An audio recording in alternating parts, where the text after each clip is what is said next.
আজকে 20 মে 2026। আজকে আমরা রওনা দিলাম ডালহৌসি থেকে অমৃতসরের উদ্দেশ্যে।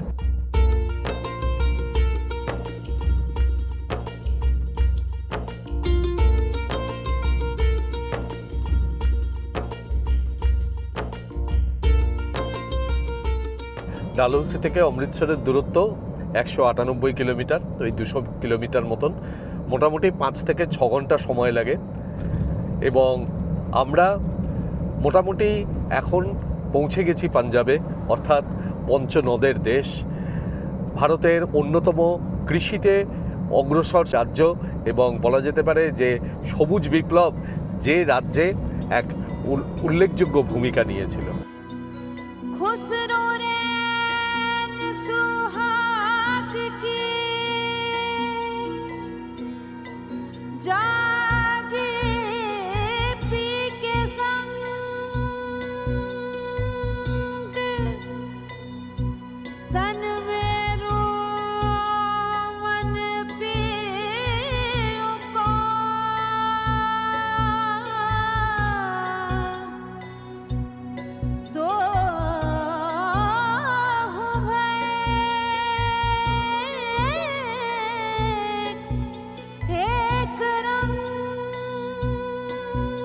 আর শুধু তাই নয়, স্বাধীনতার পর দেশভাগের ক্ষত যে দুটি রাজ্যের উপরে সব থেকে বেশি পড়েছিল তার মধ্যে একটি হচ্ছে পূর্ব দিকে পশ্চিমবঙ্গ এবং পশ্চিম দিকের রাজ্য হিসেবে পাঞ্জাব। তো সেই একই অনুভূতি এই দুটি রাজ্যের মধ্যে বয়ে গেছে। তো সেই পাঞ্জাবে আমরা এখন প্রবেশ করেছি। এখন আমরা অমৃতসরের দিকে যাচ্ছি, কিন্তু আমরা থাকবো মাত্র একটি দিন, যেটি এই পাঞ্জাব ভ্রমণের জন্য একেবারেই উপযুক্ত নয়। তারপরে এখন মে মাস, বুঝতেই পাচ্ছেন যে পাঞ্জাবের তাপমাত্রা এখন অসম্ভব বেশি, 48 থেকে 50 ডিগ্রি সেন্টিগ্রেড তাপমাত্রা। কাজেই যতটুকু সম্ভব ততটুকু আপনাদের সামনে তুলে ধরব।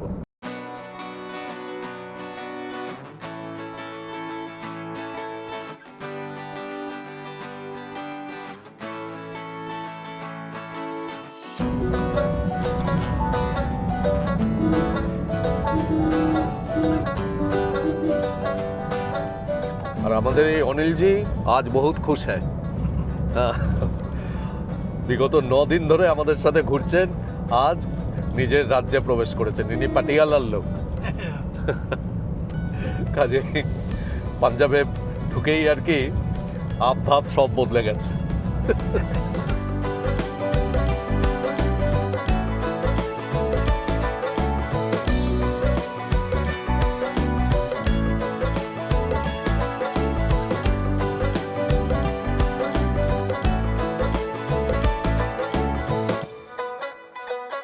আর আমার সাথে আপনারাও নিশ্চয়ই একমত হবেন যে ভারতে স্বাধীনতার মুক্তিসূর্য উদয়ের ক্ষেত্রে একদিকে বাংলা এবং আরেকদিকে পাঞ্জাবের অসামান্য অবদান ছিল।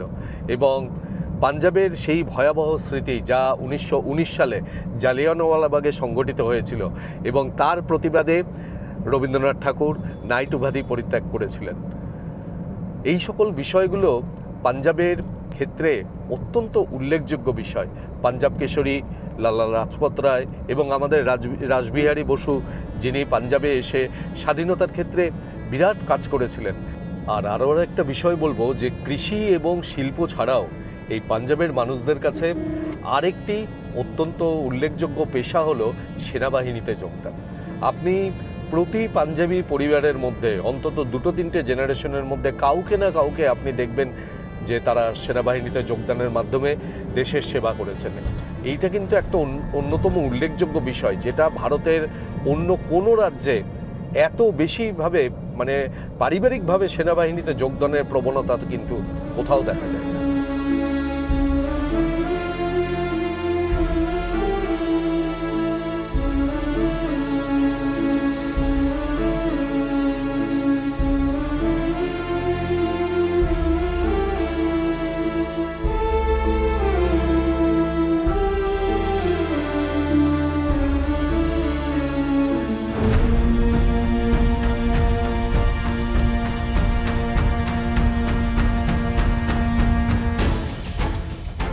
चलिए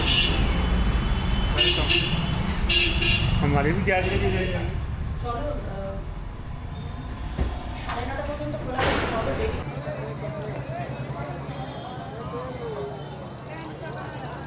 হোটেলে পৌঁছিয়েই আমরা এখন স্বর্ণ মন্দির দেখার উদ্দেশ্যে আবার বেরিয়ে এলাম, কেননা এই স্বর্ণ মন্দির দেখার আমাদের বহুদিনের ইচ্ছে।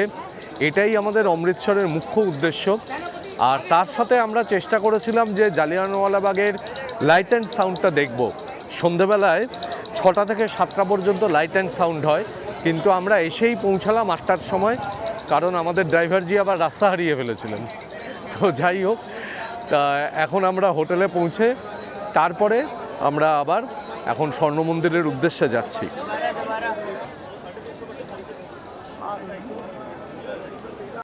আপনারা যদি মন্দিরের কাছাকাছি হোটেলে থাকেন তাহলে তো হেঁটেই চলে আসতে পারবেন, আর তা না হলে যদি কিছুটা দূরে থাকেন তাহলে অটো বা টোটো নিয়ে যদি আসেন তাহলে ওরা যেখানে পার্কিং সেই পর্যন্ত, মানে সামনের মোড়টা পর্যন্ত নামিয়ে দেবে, যেখানে আমরা এসে নামলাম। তারপরে এই পথ আপনাদের হেঁটেই যেতে হবে। হাজার হাজার লক্ষ লক্ষ মানুষ হেঁটে যাচ্ছেন, এই এত রাত্রেও এত ভিড়, দোকানপাট সব সারা রাত খোলা। তো আমার কাছে এটা, মানে আমাদের কাছে এই স্বর্ণ মন্দির প্রথম অভিজ্ঞতা, এবং বেশ ভালো লাগছে এই জনসমুদ্রের মধ্য দিয়ে হাঁটতে, এবং সকলেই স্বর্ণ মন্দির দর্শনের উদ্দেশ্যে যাচ্ছেন, খুবই ভালো লাগছে।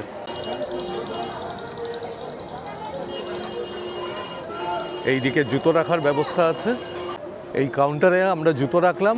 এখন এই দিক দিয়ে সোজা গিয়ে আমরা মন্দিরে প্রবেশ করব।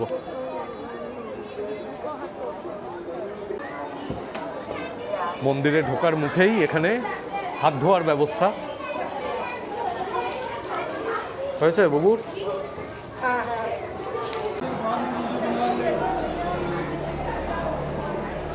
ও, এই দৃশ্য দেখার জন্য এসেছিলাম, কি অপূর্ব।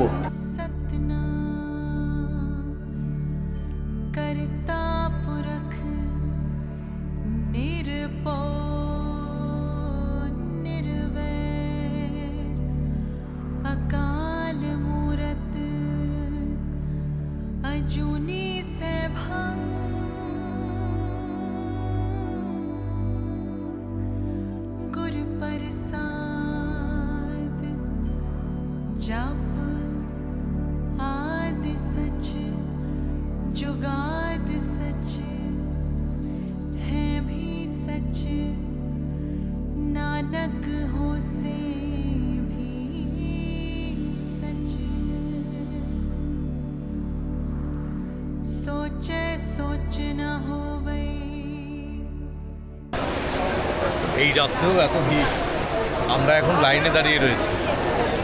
কটায় বন্ধ হয় জানি না, বললো তো 9:30 পর্যন্ত দর্শন হয়, মন্দির তো সারা রাত খোলা থাকে, 9:30 প্রায় বাজে।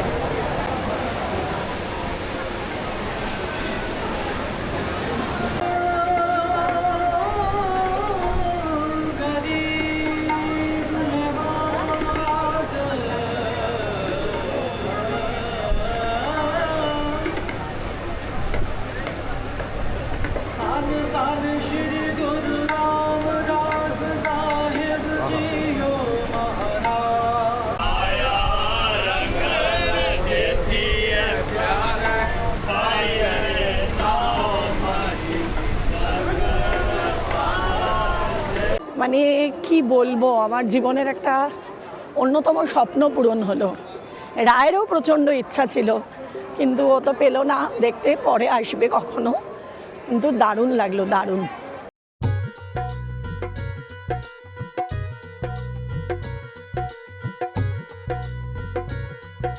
রোদের ঠেলায় মরে যাচ্ছে, প্রচণ্ড রোদ। আজকে মে মাসের 21 তারিখ 2026। কাজেই বুঝতেই পারছেন যে কি ভয়ঙ্কর রোদ। আমরা আজকে আবার এসেছি স্বর্ণ মন্দিরে। আমাদের উদ্দেশ্য, কালকে তো স্বর্ণ মন্দিরের ভেতরটি দর্শন করেছি, যে মন্দিরের ভেতরে দর্শন করেছি, খুব ভালো লেগেছে, এবং আমাদের মোটামুটি ঘণ্টাখানেক মতন সময় লেগেছে। আমরা রাত্রি 9টায় এসেছিলাম, রাত্রি 9টাতেও যা ভিড় ছিল, ঘণ্টাখানেক সময় লেগেছে। তো আজকে আমাদের প্রধান উদ্দেশ্য হচ্ছে স্বর্ণ মন্দিরের যে লঙ্গারটি রয়েছে সেই লঙ্গারটি দর্শন করা। মানে সারা পৃথিবীর বৃহত্তম রান্নাঘর বলা হয় এই স্বর্ণ মন্দিরের যে রান্নাঘর, সেটি আমরা আজকে দর্শন করবার জন্য আবার এসেছি। দিন রাত যখনই আসা যাক, এই স্বর্ণ মন্দির চত্বর মানুষের সমাগমে মুখরিত। কত জায়গা থেকে মানুষ এসেছেন।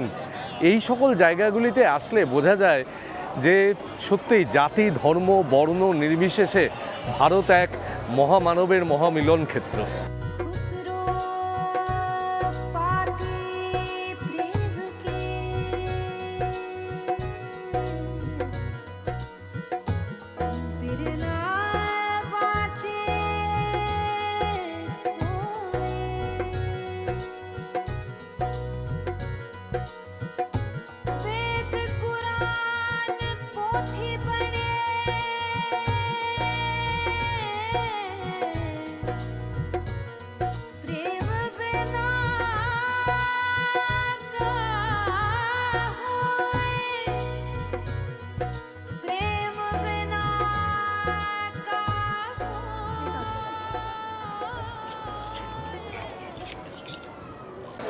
এইখানে এই যেখানে আমরা জুতো রাখলাম, এই জুতো যারা রাখেন এইখানে, এনারা কিন্তু এখানে ফ্রি সার্ভিস দেন।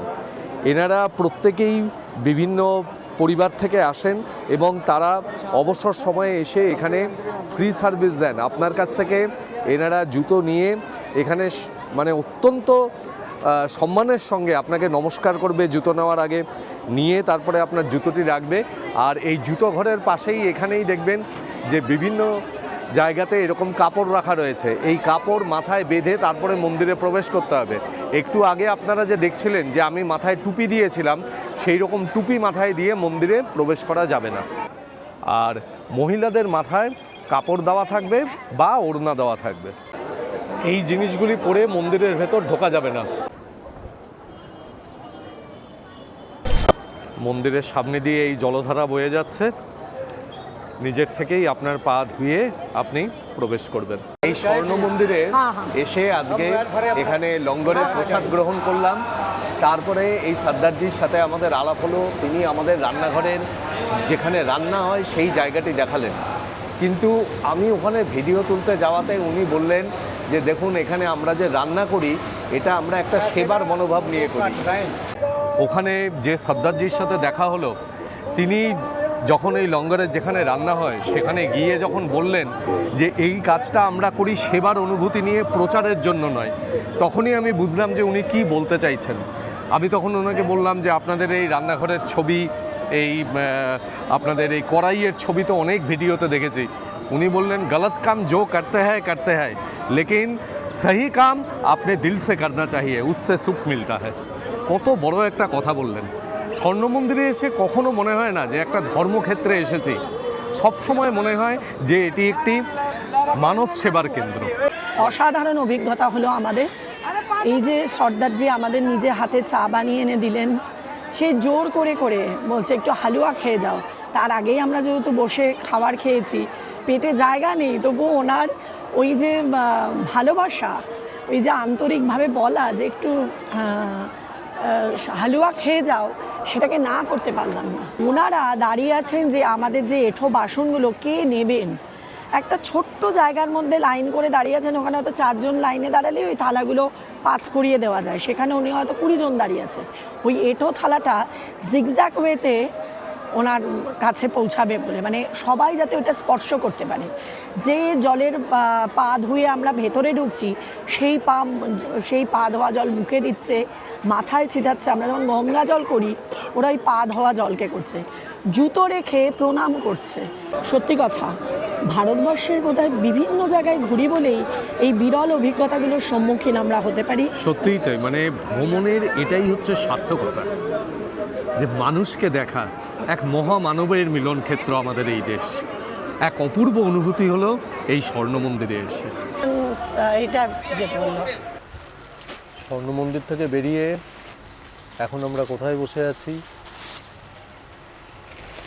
বুবু? মন্দিরের পরে সব থেকে পছন্দের জায়গা। वो जो मशीन वर्क है वही दूसरा कलर दिखाइए, वो क्या मशीन वर्क है, পছন্দ হচ্ছে না। মানে কালেকশন ভীষণ খারাপ, মানে 2-1টা কালেকশন দিয়ে দুনিয়ার শাড়ি পছন্দ করা যায় না। আর এত দাম, কিন্তু শাড়ির তো একটা চয়েস করব, তার দেখি আমি দুটো দোকান দেখে আসি, বহুত দোকান আছে এখানে। গলার শটটা একটু নেমে গেল আর কি, চলো, মানে মনটা খারাপ এত দূর হেঁটে আসালো, মনটা খারাপ আমি হয়ে অন্য গেল। জায়গা থেকে দেখলেই পাতাম। চলো চলো চলো। এইখানে আমাদের পছন্দ হলো না এই জঙ্গলে, এবার আমরা অন্য একটা জঙ্গলে যাচ্ছি শিকার করতে। এই যে নেই চাইয়ে। বুবুকে বোঝাচ্ছে শাড়ি নিয়ে, বুঝুন। নিউ সিলেকশন হাউস, চলো। দোকানটার নাম কি বললে? संदीप दी हट्टी, संदीप दी हट्टी। या वही तो, पर आपके पास जो भी है वो एक लाइन का है, ये एक लाइन नहीं चलेगा, डबल या ट्रिपल चाहिए। ये जो है ना, ये दोनों का चाहिए, ये ट्रिपल का चाहिए, वो दिखाइए। फोटो में भी तो सेम है, ना दिखाओ। निकालिए वो। বুবু শাড়ির গোডাউনে চলে এসছে। এই দোকানটি হলো এই যে এই গোডাউন, তিনি রয়েছেন। क्या शुभ नाम है आपका? पुनीत खन्ना सर, पुनीत खन्ना। और दुकान का नाम भी बता दीजिए। Khanna brothers. Shri Khanna brothers. Address address Amrit talkies, opposite Amrit talkies, first floor. Opposite Amrit talkies. আচ্ছা आप ये दे दीजिए। और एक বুবু दुपट्टा বলো। लेते? হ্যাঁ, এইটা কিন্তু মানে অনেকটা হোলসেলের মার্কেটের মতো, খুব সুন্দর কালেকশন, ভালোই কালেকশন। দোকানটা দেখে হয়তো আপনাদের খুব পছন্দ হবে না, এটা তো গোডাউন। হ্যাঁ, কিন্তু ভালো। আমাকে একজন নিয়ে আসলো, আমার প্রতি দয়া পরবশ হয়ে। ऐसा को दुपट्टा लेंगे? নেই, শাড়িটা দেখাও। আমি এইটাই নিলাম। এই রঙটা একটু অন্যরকম লাগলো, এরকম রঙের শাড়ি আমার একদম নেই, এই জন্য এই শাড়িটা একেবারেই অন্যরকম কালার, আর ভেতরটা পুরো সাদা। এই যে শাড়িটার দামও অনেক কম, 1800 টাকা। पलटा दो, पल्लू पलटा पल्लू को दिखाया, दो। ये पल्लू है। ये पल्लू है। ঠিক আছে, পড়লে বলবেন কোথায় পড়ি, তারপরে। ऐसा और नहीं कोई लेंगे? नहीं, दुपट्टा नहीं चाहिए, आप ये दे दीजिए। ये আমি একটা অন্য প্রসঙ্গের কথা বলি, এটা আমার কাছে অবাক লাগে তাই বলি। এই যে বুবুর গলা খারাপ, সত্যিই খারাপ, বুবুর গলায় অপারেশন করতে হবে। আপনারা যে কটা শাড়ির ভ্লগ দেখবেন সেই ভ্লগে আপনি বুঝতেই পারবেন না যে বুবুর গলা খারাপ। না, মোটেও না, ওর একদম গলার বোঝা থেকে যায়। একটা অন্য অন্য ধরনের আনন্দ বেরোয়। আনন্দ একটা বেরোয়।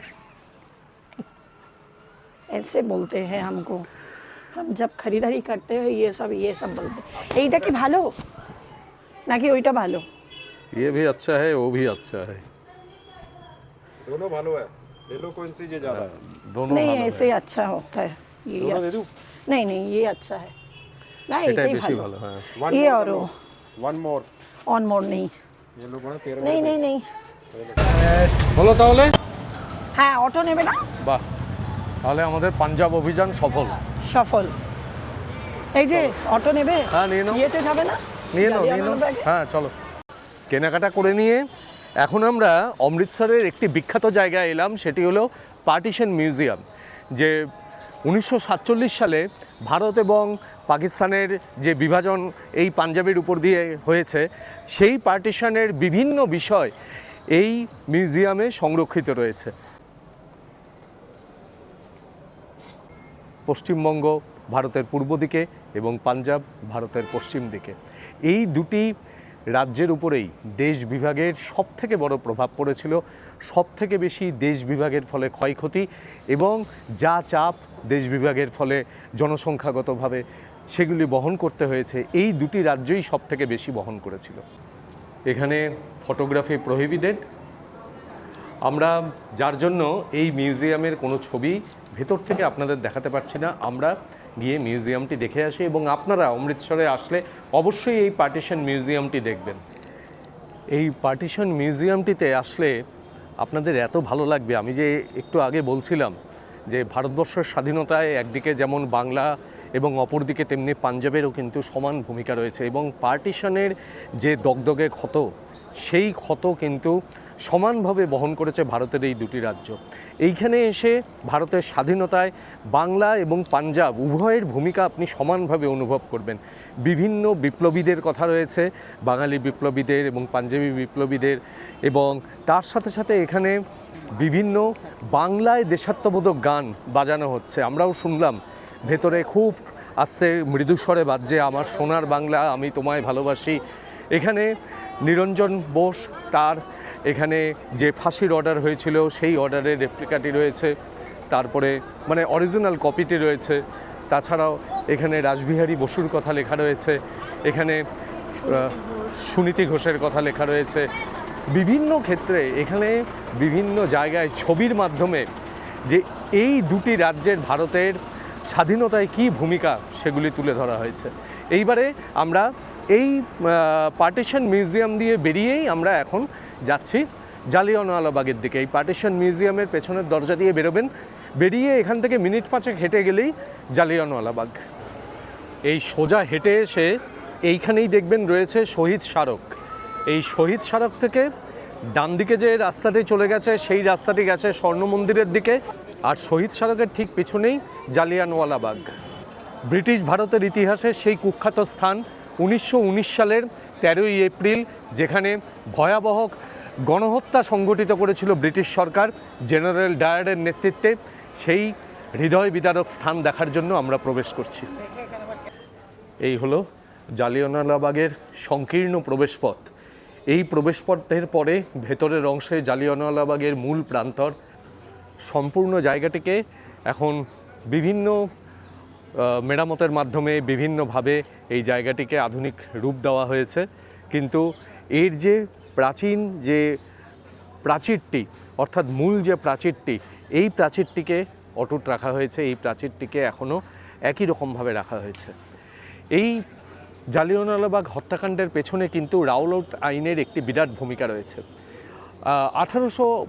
1918 খ্রিস্টাব্দে যখন প্রথম বিশ্বযুদ্ধ হয়, সেই প্রথম বিশ্বযুদ্ধের সময় ইংরেজ সরকার ভারতকে সেই যুদ্ধে তাদের সাহায্য করতে বলে এবং বলে যে ধীরে ধীরে যারা সাহায্য করবে সেই সকল উপনিবেশিক রাজ্যগুলিকে তারা স্বায়ত্তশাসন দেবে। কিন্তু ব্রিটিশ মানে প্রথম বিশ্বযুদ্ধ শেষ হয়ে যাওয়ার পরেও কিন্তু ব্রিটিশ সরকার তাদের কথা রাখেনি, বরঞ্চ দমনমূলক নীতি নিতে থাকে, যার প্রভাব হচ্ছে রাওলাট আইন। এই রাওলাট আইন ছিল যে কোনো ধরনের বিক্ষোভ সমাবেশ কোথাও করা যাবে না, এবং এই রাওলাট আইনের প্রতিবাদ করতে গিয়ে গান্ধীজি এই পাঞ্জাবি তিনি গ্রেপ্তার হন, এবং এইভাবে ইংরেজদের বিরুদ্ধে জনমানসে একটি বিরাট ক্ষোভের সৃষ্টি হতে থাকে।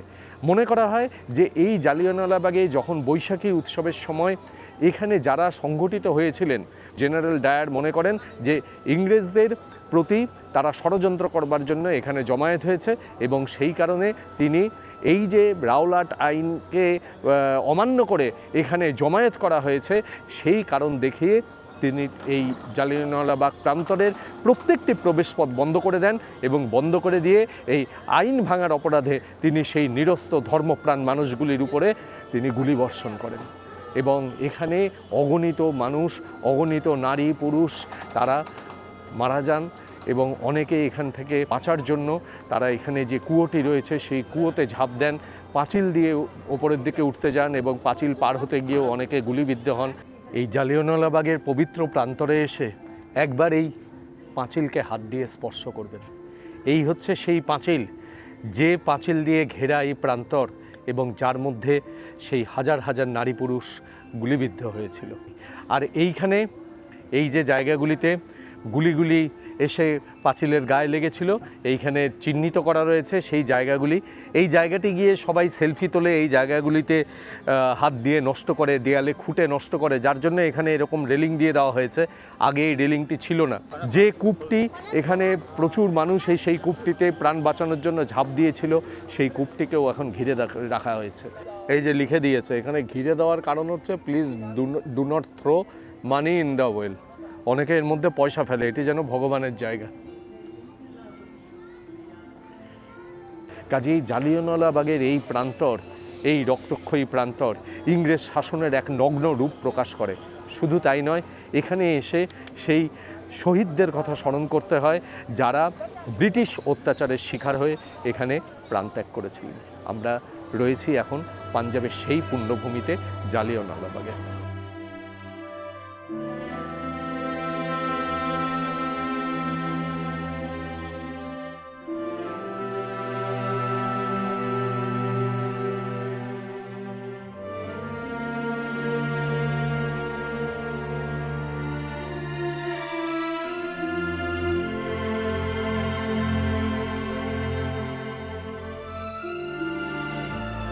নম্বর গ্যালারিতে অডিও ভিজুয়ালের মাধ্যমে সারাক্ষণ জালিয়ানওয়ালাবাগের এই মর্মান্তিক ইতিহাসকে পাঞ্জাবি ভাষায় এবং হিন্দি ভাষায় বর্ণনা করা হচ্ছে, যা শুনে আপনার চোখ জলে ভরে আসবে। কিভাবে নির্বিচারে নারী, পুরুষ, বৃদ্ধ, শিশু সকলের উপরে গুলি চালানো হয়েছিল, কিভাবে হত্যা করা হয়েছিল, সেই বিষয়টি আপনি শুধুমাত্র এখানে দেখবেন না, এখানে আসলে আপনি অনুভব করবেন।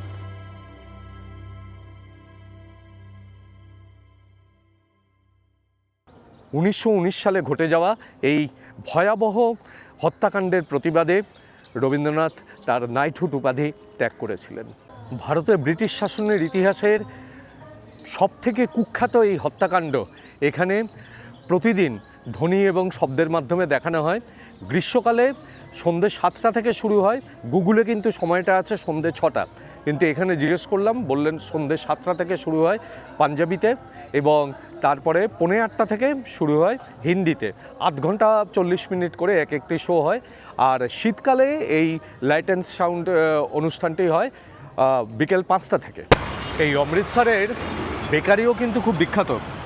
একদম তাই, আমাদের অনেক কিছু খাওয়া হলো না। এখানে ব্রাদার্স ধাবা রয়েছে, সেখানে আপনারা বিভিন্ন খাবার ট্রাই করতে পারেন। এখানে অমৃতসর হাভেলি, সেইখানেও আপনারা বিভিন্ন ধরনের বেকারি ফুড ও অন্যান্য খাবারও নিতে পারেন।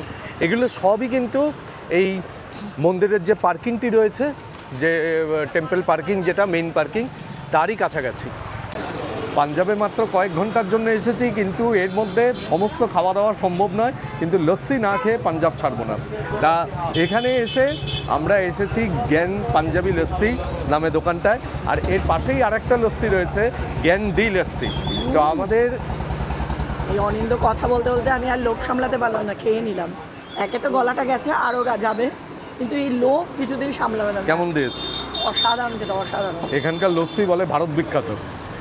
আর আমাদের এই জ্ঞান লস্যির সন্ধান দিয়েছেন আমাদের চ্যানেলের subscriber mister Abhijit Samanta. Thank you Abhijit Babu. আমাদের দুজনেরই গোপ তৈরি হয়েছে কিনা দেখি। পাঞ্জাবে এসে লস্যি খেয়ে যদি গোপ তৈরি না হয়, তার মানে বোঝা যাবে না। ভালো নয় হয়েছে কি দেখা যাচ্ছে তো। হ্যাঁ, মনে হয় একটু একটু হয়েছে। ঠিক আছে। আর গরমের মধ্যে আমরা আর ওয়াঘা বর্ডার গেলাম না, আমরা যতটুকু পারলাম এইটুকুই আমরা অমৃতসর ঘুরলাম।